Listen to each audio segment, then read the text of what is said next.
China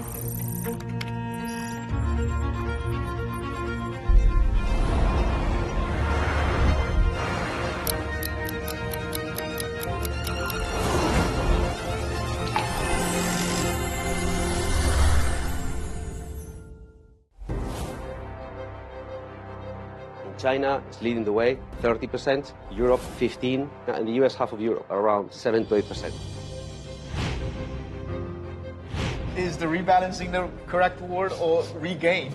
CATL, Stellantis have formed a joint venture to produce LFP batteries in Spain. So I think that's another great example of local for local and adapting to electrification in a partnership way.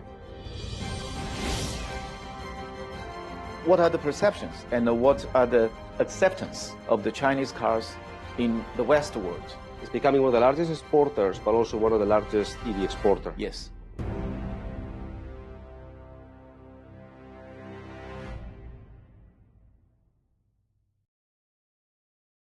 What's the most frequently asked questions to you by your client at this summit?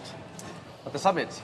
At this summit? Yes. No, investors are very interested in understanding how the Chinese car market is developing. I think they are very interested in learning about technology companies entering the automotive market, not just through the value chain, but also interested in producing cars in China. You've come to this global China summit of JP Morgan many years. Exactly. And how have the critical issue that your clients most concerned during the maybe 3 to 5 years changed? And I agree with you that the concerns and the interest of investors have changed over the past years. And I think maybe 10 years ago, it was understanding how the international car companies were based in China and discovering at the time the very strong profitability the international brands were making in China. I remember we had years of continued growth for the Chinese, for the premium brands, of Volkswagen, the presence they had in China. No? And then we went through a phase of understanding then how the new entrants were participating in the auto market, how the technology companies are helping the automotive companies improve the products and services. And now we're in a phase of understanding how the rebalancing of market shares is going to take place. No? And I think that's the key point now. Is the rebalancing the correct word, or regain? There are lots of questions. There is rebalancing, regaining, survival. There are different views. Investors are ultimately trying to understand how the business models of these car companies are going to work in the next 5 years. That's interesting. Let's do the sit-down interview. Yes. Thank you. Let's take a seat. Thank you very much.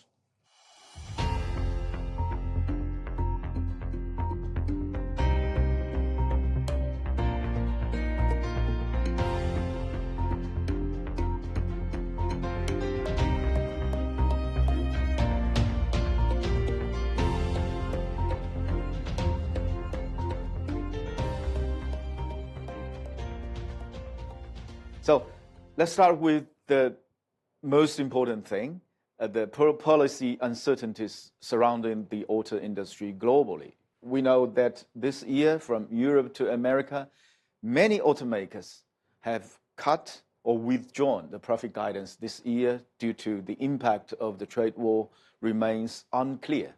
So from your perspective, how will things play out? That's a great question, and thank you for the opportunity today. And look, the situation remains, I think, very fluid, and we have seen the share price reaction of the car companies has been very volatile in the past months, right? I think we need to think about it also from a little bit from the US perspective. 16 million car market. It looks like about 50% of the cars have been imported into the region. And the remaining 8 million cars, they seem to have about 40% local content. So when you think about, the tariff negotiations, etc., maybe that's a key point to take into consideration. And we don't find those import ratios into regions such as Europe and China. So with this in mind, I think there's been important developments in the past weeks. We saw the US-UK agreement, where now luxury car companies can export vehicles What are the current advantages of U.S. car manufacturers? The U.S. and European and the established brands from that perspective, they have well-recognized brands. Yes. They have strong economies of scale. They have a strong sales and aftermarket network. Absolutely, they have those attributes. We also see the rise of China as a key manufacturing country, right? 30 million cars, as big as Europe and US combined yearly. And these international brands, they need to be able to compete in the market. Yeah. So I think it's very important that they leverage on China, which is already a key technology hub, to develop better products and more competitive products. There are great examples like BMW exporting the iX3 from China for the past 5 years. We're seeing Renault designing and developing the next low-cost car, Twingo, from China to the rest of the world, and great collaborations like Volkswagen with XPeng. So there's a lot to do, but I think there's a lot of that goes back into leveraging those partnerships. You also mentioned that China is catching up in terms of the quality, in terms of the volume, very quickly by comparing with the established brands. So specifically, what area should the established brands do in the future to remain competitive, to remain the head of this competition? There are a few fields. I think they can leverage on technology companies to improve their products. And here we see, I think, strong partnerships with CATL, Tencent, Alibaba. Many technology companies are helping the car companies to develop better products. We also see the partnerships of car companies with car companies. This is very important because it allows car companies to develop the vehicles, reduce the development times of these cars, leverage the R&D budget. And those are the two elements that I think are very helpful for car companies. And I call it it's like a relay race where you have technology companies helping the auto industry improve the overall competitiveness of products. And ultimately, we're trying to solve for zero emissions and zero accidents. That's what ultimately the auto industry, I think, is going to be known for in this decade. 他谈到了中国汽车为什么能够弯道超车成功。我觉得他谈到的最重要的原因就是中国的这个汽车制造商和科技公司的这个结合。中国的更多的科技公司，小米、百度、华为，他们直接就参与了这个车上，参与的更紧密。那么这个呢，我觉得是他判断中国的电动汽车为什么能够弯道超车，成功的一个最重要的一个原因。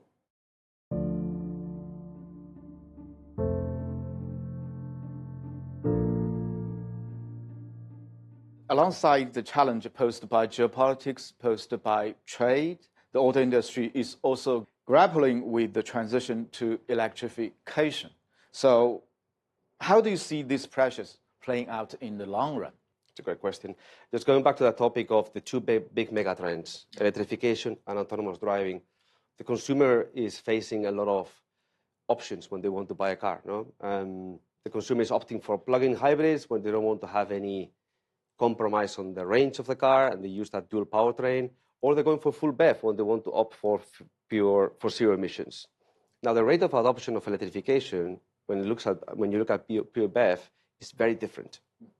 In China, it's leading the way, 30%.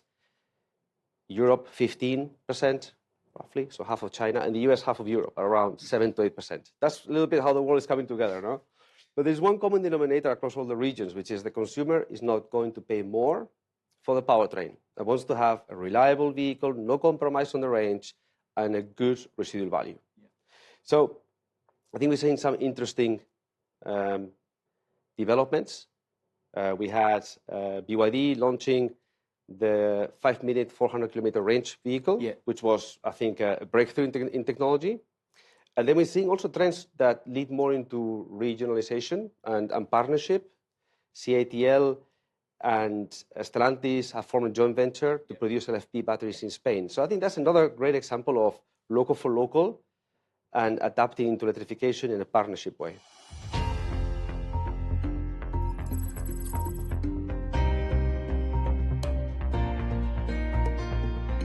Actually, the question is, how have the most critical issues that your clients concern differed every year? there are lots of questions. There is rebalancing, regaining, survival. There are different views. Investors are ultimately trying to understand how the business models of these car companies are going to work in the next 5 years. What gives China this competitive advantage? This is, I think, a natural evolution of China becoming the largest car country in the world.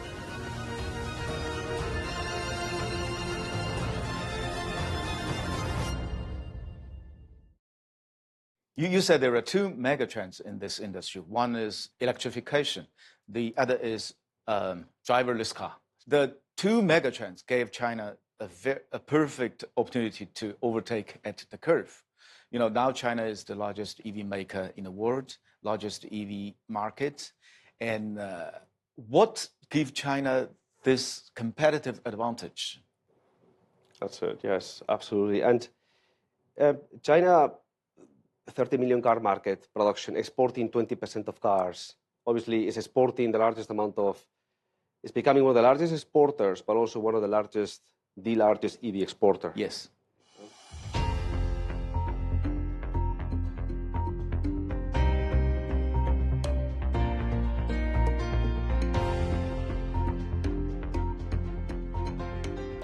And there are a couple of reasons here. I think one is China has done what I would call is an organized transition into electrification by first developing the battery industry. Yeah. So when you look at the components that make up the battery, the sourcing of raw materials, the refining of the raw materials, the recycling of the batteries, that is something that is very unique in China.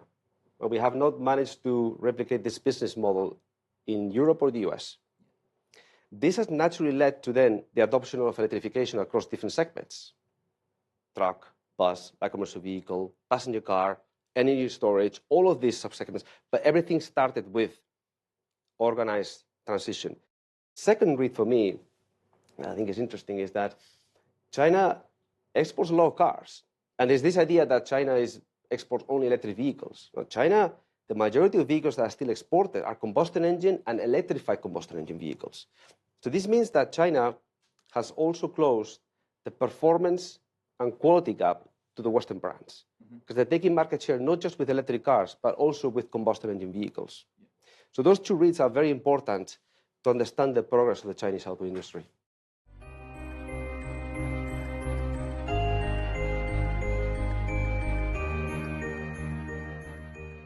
So how about the manufacturing power of China? Is that also a very obvious advantage? Powerhouse. China is the largest manufacturing powerhouse in the world. China is I think, a very diverse market in terms of brands, in terms of manufacturing. China has about 190 plants operating. Europe has around 140. China has become, I think, a very diverse market with a lot of brands participating in the market. So definitely the manufacturing footprint of China as a car country has become the largest in the world, right? And that's what we have this of exports. So continuously we're finding that, again, car companies are coming to China to develop their next vehicle generations. Yes. And we're finding also on the management front, we're finding that some of the CTOs are running the technology leadership of these entities. They're now based in China. They're not based in Europe or North America. So yes, I mean, this is, I think, a natural evolution of China becoming the largest car country in the world. You know, you're the head of global auto research team of JP Morgan. And would you please give me an overview of Chinese cars overseas? What are the perceptions and what are the acceptance of the Chinese cars in the Western world? Chinese brands control about 7% market share in the European market, around 10% market share in Latin America. Yeah. We see Chinese brands taking somewhere 10 to 15% market share in Europe in the next 5 years, 15 to 20% market share in Latin America. We think the Latin American market will probably offer lower entry barriers for Chinese OEMs to take market share. Yeah. We think Chinese OEMs have a bright future to take market share in Europe. There will be some hurdles as well. Yeah. The brands are not known, so the brands need to be better understood by consumers. They need to build also a sales and aftermarket network to support these cars. But we wrote a recent study last year in December about perception of Chinese brands in the European market. And the reception, the replies we got from European consumers was very positive in the sense of Chinese brands stood out for quality, price, content in the cars.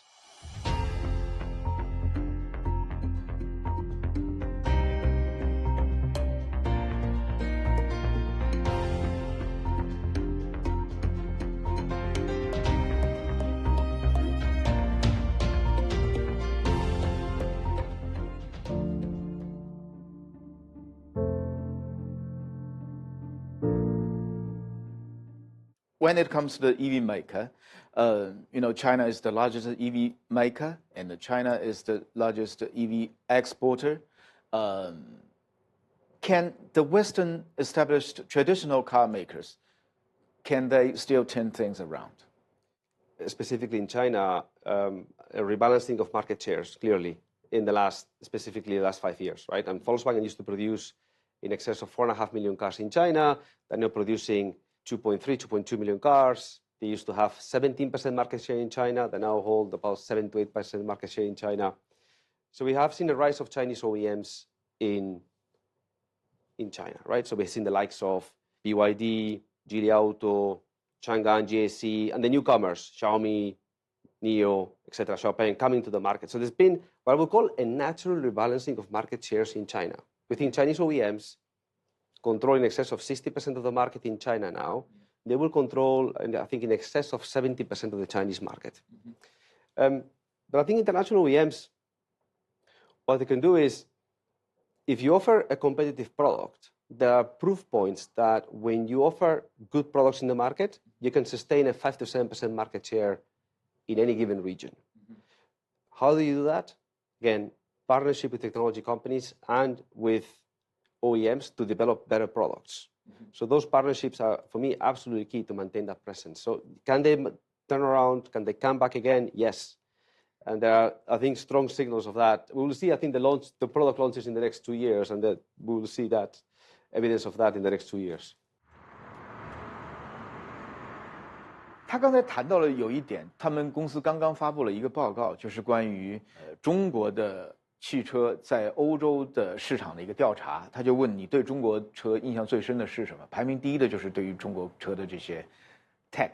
这充分的说明，在这个汽车技术这方面，尤其是软件，尤其是这个电动汽车的技术方面，中国人是比他们要领先的多的。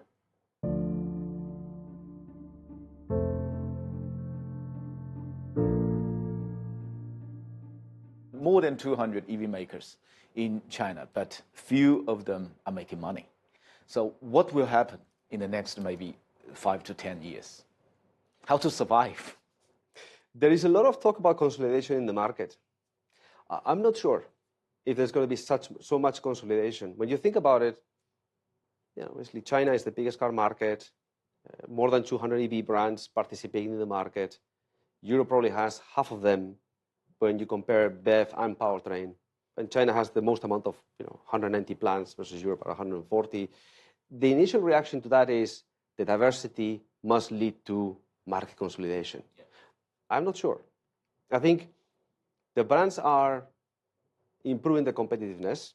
And we also see in Chinese car companies learning from international brands that have been present in the market for more than 2 decades, yes, that operate with more than 10 to 12 brands. Yeah. So if you look at Volkswagen Group, you look at Geely, both operate globally, yeah, with more than 12 brands.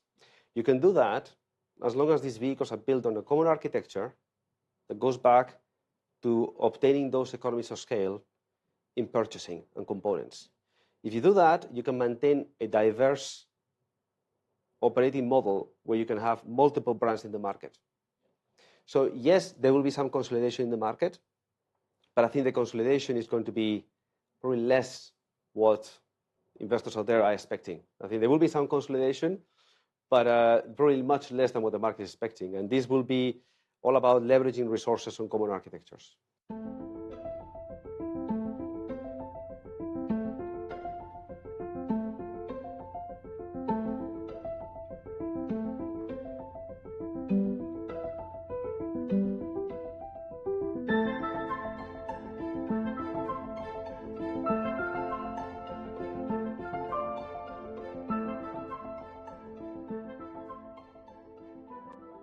the most recent figure is 5 years ago. In the year 2020, the market share of Western OEM in China is 46%. In the first 2 months of 2025, the market share is 32%. So very sharp drop. They need to understand that they're going to be operating in a lower market share segment. I think Chinese OEMs will control in excess of 70% of the market going forward. I think China also needs a competitive market where international brands and Chinese brands, where everyone competes to improve the industry. I think that's super important. That's very, very important. But we also need to understand, international brands have been, like Volkswagen, for example, they've been 40 years in China. Many of the international brands have been for many years in China. They have been contributing to technology, to jobs in the region. International brands already contribute to more than 500,000 jobs in China, and indirectly through the supply chain, even more. So the key for me is in order to sustain a profitable market share in China, they need to partner up with Chinese OEMs and Chinese technology companies to ensure that competitiveness of the product. That is something that is extremely clear, that in order for them to maintain those market shares. 中国的更多的科技公司，小米、百度、华为，他们直接就参与了这个车上，参与的更紧密。那么这个呢，我觉得是他判断中国的电动汽车为什么能够弯道超车，成功的一个最重要的一个原因。When you look at the premium segment in China, that's now about 20% of the market. German OEMs used to control, about 10 years ago, they used to control 90% of the premium market, right? Now, they're controlling about 40% of the market.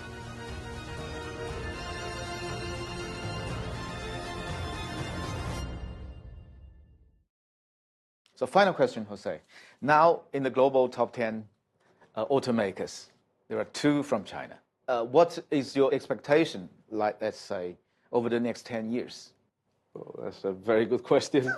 Very difficult to predict. I think look at the Chinese markets, right? Who would have thought that in such a short period of time we will have such a large rebalancing of market shares? Right? When you look at the premium segment in China, that's now about 20% of the market. German OEMs used to control, about 10 years ago, they used to control 90% of the premium market, right? Now, they're controlling about 40% of the market. So in this race, it's very difficult to call the top 10, but certainly there will be, Chinese OEMs in this top 5. There will be some Europeans in the top 5 as well. Some American. I think the different nationalities will be represented. But look, at the end of the day, what matters here is technology partnership, job protection across each of the regions. That's, I think, is what is very important for the auto industry, and transition into zero emissions and zero accidents. I think it's a great pursuit that the auto industry has in this decade. So thank you, Jose. Thank you very much. Thank you very much. Thank you. Thank you.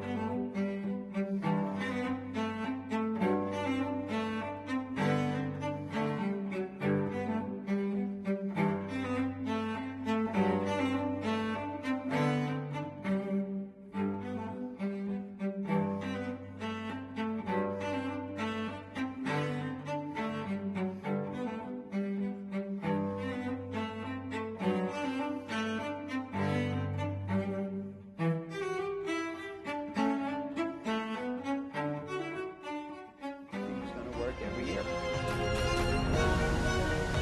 你不必成为一个经济学家，但是需要像一个经济学家一样来思考。其实帮企业就是帮国家。工业革命以来最大的一次迁移。恐惧比利剑更伤人，信心比黄金更宝贵。悲观者赢得当下，乐观者赢得未来。把记录中国经济这件事情共同把它做好。